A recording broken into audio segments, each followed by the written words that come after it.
So அடுத்து 4வது game changer யாருன்னு பார்த்தீங்கன்னா, இந்த பிக் பாஸ் சீசனில் அது நம்மவர் நாளும் தெரிந்தவர் சகலகலா வல்லவரான நம்ம கமல் சார் தான். ஸோ முறையாக இந்த பிக் பாஸ் வரலாற்றிலேயே கண்டஸ்டண்ட்டுக்கு பதிலாக ஒரு ஹோஸ்டே கேம் சேஞ்சராக இருந்தது இந்த சீசனில் தான் இருக்கும். அதுவும் தமிழாக தான் இருக்கும்னு நினைக்கிறேன்.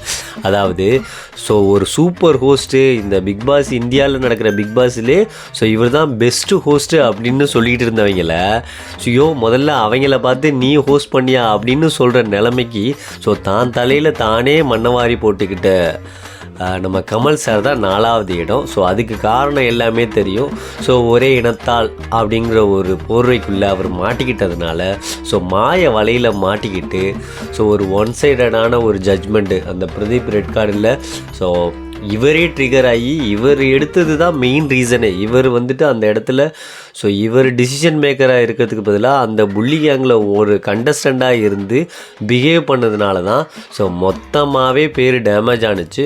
ஸோ இவர் அதுக்கப்புறம் நடந்துக்கிட்ட விதம் ஸோ அதை மறைக்கிறதுக்காக உருட்டினது ஸோ எல்லாமே ரொம்ப பச்சையாக தெரிஞ்சதுனால ஸோ அந்த இடத்துல தான் ரொம்ப சறுக்கல்.